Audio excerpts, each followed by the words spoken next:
देख सकते हैं राकेश मिश्रा संगाली दे रहे हैं किस तरह से तमाम देखिए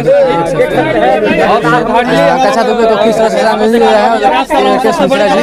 और देख सकते हैं कि राकेश मिश्रा देखिए राकेश मिश्रा तमाम यहाँ पर राकेश मिश्रा क्या तमाम भोजपुरी के यहाँ पत्रकार भीड़ लगाए हुए हैं। और क्या कुछ इनसे बात करें, इसके लिए इतना हंगामा मचाएंगे तो क्या जानेंगे। आप में से जो कोई एक वरिष्ठ है जो अपनी बात रखना चाहता है, सबकी बात लगभग एक ही है जी सर। आप अपनी बात रखिए। सबसे पहले मेरी बात यह है कि हम जहाँ हैं, जिस जगह पे हैं, हम एक कलाकार के नहीं एक परिवार के घर पे आए हैं। सबसे बड़ी चीज़ है कि हमारे यहाँ कहा जाता है कि जब कोई चला जाता है ना तो उसके साथ फिर कोई बात नहीं रह जाती है, सिर्फ एक ही बात रह जाती है, इंसानियत की और अपने पारिवारिक की। सर समर्थी की गिरफ्तारी पहले सुन लीजिए बात। मुझे एक बात का सबसे ज्यादा दुख है, उस पर तो आपने बात ही नहीं किया। आज आकांक्षा दुबे का 13वीं है जी सर। पूरा भोजपुरी समाज कहाँ है, इसका जवाब है। पूरे सारे भोजपुरी कलाकार कहाँ हैं सर? अभी तो 13 दिन के बाद अब आप पहले ही BBC लंदन बन जाएगा तो आप जैसा पत्रकार को हम क्या बोल पाएंगे। हम 13 दिन बाद रहे, आपको पता है कि मेरा प्रॉब्लम था, मैंने ऑलरेडी ऑफिशियल अनाउंस किया था, तो जानते हुए इतना गंदा सवाल कैसे बोल सकते हैं आप तो अपने TRP के लिए दिन भर आकांक्षा दुबे का दुआरिया गोरे हैं। हमने कभी आपको बोला कि आप अपनी TRP के लिए काम। पहले बात सुनिए, जब हमने ऑफिशियल अनाउंस कर दिया कि तबीयत खराब था, 10 दिन से फ्लाई नहीं कर रहा था, बट आज मैंने क्या बोला कि आज 13वीं थी, श्रद्धांजलि सभा में पूरी इंडस्ट्री में कहाँ सारे लोग हैं, कौन आया कौन। मैंने पहले बात एक पारिवारिक सिस्टम पे की जी सर। मैंने बात किसी के लिए और किसी के लिए नहीं की। मैंने ये बोला कि इस सबको पता है दुनिया में कि सुख अलग चीज है बट दुख अलग चीज है। दुख ऐसा शब्द है जो किसी के लिए किसी से नहीं बना है। दुख में कोई भी कहीं से भी किसी के लिए आ जाता है, खड़ा होना चाहिए, क्योंकि हम जहाँ पे खड़ा हैं वो एक हमारा परिवार है। सब लोग बोलता है कि भोजपुरी एक बहुत बड़ी इंडस्ट्रीज है आज के टाइम में और एक बहुत बड़ी परिवार है, तो इस परिवार के हर एक सदस्य को अपने तरह से जरूर इस परिवार के साथ खड़ा होना चाहिए। और आज अगर 13वीं थी तो सब लोग को आना चाहिए। बिल्कुल, मैंने सिर्फ जो नहीं आए हैं उनके लिए क्या कहेंगे? देखिए, ये मैं किसी का पर्सनली नहीं जानता है नहीं आए हैं, लेकिन मैं फिर बोल रहा हूँ कि आज 13वीं था, आज पूरे इंडस्ट्री को कहीं ना कहीं अपनी एक बात रखनी थी। आज उनको श्रद्धांजलि सभा जो देना था वो देनी चाहिए थी। उनके परिवार के साथ अगर हम खड़े हैं तो वो तो हैं ही, सब लोग खड़े हैं। मैं किसी को कभी ये नहीं बोल सकता कि कोई नहीं है, लेकिन ये जरूर है कि इस इंडस्ट्री में उनके परिवार को सबसे पहले उम्मीद तो सारे कलाकार से ही होगा या इस इंडस्ट्री के लोगों से ही होगा। अगर उनकी माँ को उम्मीद होगा, उनके भाई को उम्मीद होगा, उनके परिवार को, क्योंकि उनके परिवार की बेटी ने कहाँ मेहनत किया, काम कहाँ की, वो इसी इंडस्ट्री में की, दूसरे इंडस्ट्री में तो नहीं की। तो मैंने वो बात रखा कि इस तरह की चीजों में पूरे इंडस्ट्री को एक रहना चाहिए, क्योंकि दुख ऐसी चीज है कि उसमें खड़ा होना चाहिए। सर, कुछ लोगों का कहना यह है कि भोजपुरी भी अब कहीं ना कहीं बॉलीवुड बना जा रहा है और सुशांत सिंह राजपूत जैसा मामला अब भोजपुरी के अंदर भी आने लगा है, इस पर क्या कहेंगे सर? देखिए सर, क्या है कि आप पत्रकार हैं, मैं आपसे बड़ा नहीं हो सकता हूँ, क्योंकि पत्रकार इस देश में सबसे बड़े हैं, मीडिया सबसे बड़ी होती है। किया जा रहा है, हो सकता है, ये प्रश्नवाचक चिन्ह लगाना आपका काम है। मुझे ऐसा लगता है कि मैं आज इस घर पे बोल रहा हूँ, इस मिट्टी पे बोल रहा हूँ कि भगवान न करे कि जिंदगी में फिर किसी को दूसरे आकांक्षा बनना पड़े। दोषियों को कैसी सजा चाहेंगे सर?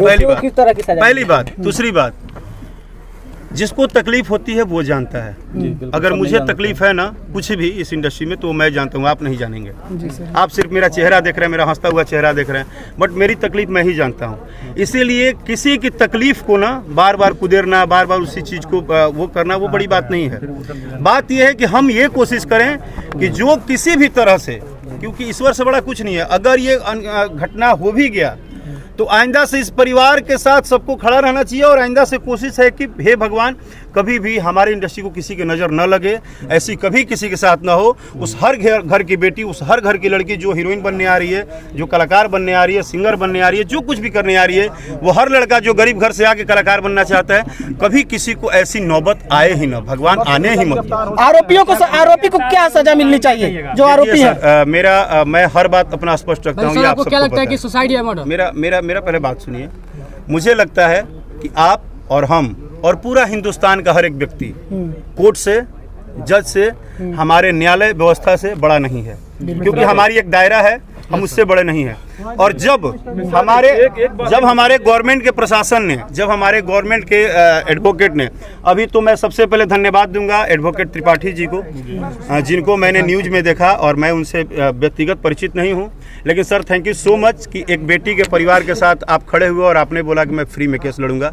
इसके लिए त्रिपाठी जी आपको मेरे तरफ से बहुत बहुत धन्यवाद। सर एक सवाल है कि भोजपुरी इंडस्ट्री आपकी एक है, एक सेकंड, हेलो, सबसे ज्यादा आकांक्षा के परिवार के साथ में कौन खड़ा है, आपकी इंडस्ट्री या हमारी इंडस्ट्री? सर बहुत गर्व के साथ बोल सकता हूँ, अभी अंदर बोला था, मुझे प्राउड है इस टोटल सोशल मीडिया वाले भाइयों पे। आप लोगों ने आकांक्षा दुबे के मैटर को जिस तरह से हर बात को हर घर हर कानून तक पहुंचाया है, उतना हमारे लोग खड़े नहीं हैं जितना आप लोग खड़े हैं, और मैं आप लोग पे गर्व करता हूं। आप लोग बोलते हैं कि भोजपुरी एक है, लेकिन भोजपुरी पर धक्का खा रहे हैं। नहीं, आप धक्का नहीं खा रहे हैं सर, क्योंकि एक बात आप गलत कह रहे हैं। आपको मैं अभी क्या बोला, सिस्टम, न्यायालय, जज, वकील, कोर्ट, इन सब का एक दायरा है, एक सिस्टम यहाँ है। की बात कर आप किसी चीज को क्रॉस नहीं कर सकते हैं। राकेश मिश्रा एक कलाकार हैं, वो सरकार नहीं है, वो जज नहीं है, उनके लिए भी न्यायालय है। एक तो सवाल हम राकेश किसी जी को आपसे। क्रॉस नहीं कर सकते हैं, हम उम्मीद कर सकते हैं, हम अपनी बात रख सकते हैं और हर दिन बात रखेंगे, क्योंकि मैं खुद बोल रहा हूं कि जिसके पास इतने सारे छोटे छोटे भाई हों, जिस आर्टिस्ट के पास इतने सारे भाई, आज इतने सारे आप लोग एक लाठी की तरह काम कर रहे हैं हमारा इसी गाँव में। आज पिछले 13 दिन से देख रहा हूँ कि जितने भी भाई हैं, मैं आप लोगों का जो ये वर्किंग है ना, वो देख के एक बात तो समझ में आया कि भाई आप लोगों में बहुत दम है। आप लोगों ने वो काम किया है, आवाज को उठाया है और आप लोगों ने अपनी बात रखी है, मुझसे भी अपनी बात रखी। सॉरी मेरे भाई। सर आरोपी पर कुछ बोल दीजिए, दो सर देखिए, क्या कहेंगे समझ मैं सीधा बात बोल रहा हूँ। आप जिसको जो कुछ भी बोल रहे हैं, वो भी बोल रहे हैं, ये भी बोल रहे हैं। मैंने क्या बोला, जिस दिन वो लिख के आ जाएगा कि वो फलाने हैं, उस दिन आपको पूछना नहीं पड़ेगा, ये भी बोलेंगे। ये भी अगर सर आरोपी पाए जाते हैं तो क्या होगा? पहले बात तो सुनिए, लेकिन क्या बोला, ये घोषित कौन करेगा? जो न्यायालय में जज साहब बैठे हैं। अभी हम लोग को क्या करना है, सिर्फ जैसे एक दूसरे का साथ दे रहे हैं वैसे उनके लिए साथ देना है, क्योंकि वो जो आत्मा है ना, वो परमात्मा के पास चला गया है। एक छोटा सा सवाल राकेश भाई आपसे है कि भोजपुरी इंडस्ट्री एक सेलिब्रिटी कलाकार थी आकांक्षा दुबे, और उनके डेथ होने के बाद ऑटो में लावारिस लाश की तरह लाद कर लाया जाता है। आप लोग बोलते हैं कि भोजपुरी इंडस्ट्री एक है। ये बात आपका बिल्कुल सही है, क्योंकि मुझे लगता है कि पटना के बाद, बिहार की राजधानी पटना है, पटना के बाद यूपी में अगर कलाकार सबसे ज़्यादा रहते हैं तो वो बनारस में रहते हैं। और बनारस में लगभग बहुत सारे कलाकार रहते हैं। मुझे बहुत ज़्यादा जानकारी नहीं है, लेकिन जितना मैं जानता हूँ कि वहाँ कलाकारों का गढ़ है, रहते हैं। भोजपुरी का एल्बम काम भी होता है, स्टूडियो भी है, रिकॉर्डिंग है, सब है। वो जितने भी लोग हैं उनको पता नहीं चला या क्या सोच के वो नहीं खड़े हुए, नहीं पहुँचे, वो उस पर मुझे बोलना व्यक्तिगत रूप से इसलिए सही नहीं है कि इस दुनिया में हर व्यक्ति की अपनी अपनी प्रॉब्लम है, हर व्यक्ति का अपना अपना वर्किंग है। लेकिन आपका बात का ये जवाब है कि अगर हम एक कलाकार हैं और एक परिवार हैं, तो फिर उस समय जब आधी इंडस्ट्री बनारस ही रहती है, तो वो सारे, चाहे बड़े स्टार हों, चाहे छोटे हों, चाहे वो रिकॉर्डिस्ट हों, चाहे राइटर हो, कोई भी हो, वो सारे लोग थे कहाँ, और उनको ऐसा कैसे लगा कि मुझे जाना चाहिए कि नहीं, वो इस पर इतना सस्पेंस क्यों हो गए। मेरे से एक गलती हुई, लेकिन मैं क्षमा मांगता हूं कि मुझे कुछ मेडिकल इशू था, और मैं अभी बोल रहा हूं, मैं भी बता रहा हूं कि मुझे कुछ पर्सनली दवा चल रही है, इसके कारण मैं आकांक्षा के परिवार के लिए राकेश मिश्रा जी कब तक खड़े रहेंगे और न्याय में कितनी मदद करेंगे आकांक्षा के परिवार? देखिए, मैंने मदद क्या किया है वो मैं न लिखने में विश्वास रखता हूँ और ना आपको बताने में विश्वास रखता हूँ, क्योंकि अगर मैं एक बेटा बन के उनको मदद किया हूँ तो मेरा फ़र्ज़ है कि उस माँ का मैं इज्जत तो ख़राब नहीं करूँगा मार्केट में, कि मैंने ये कर दिया वो कर दिया, क्योंकि मुझे बहुत तूफान खड़ा नहीं करना है और मैं कोई बहुत बड़ा स्टार नहीं हूँ। मैं एक गरीब परिवार का लड़का हूँ और मैं गरीब परिवार के साथ खड़ा हूँ। मेरे पास सिर्फ इतनी ही औकात है कि सांस है शरीर में।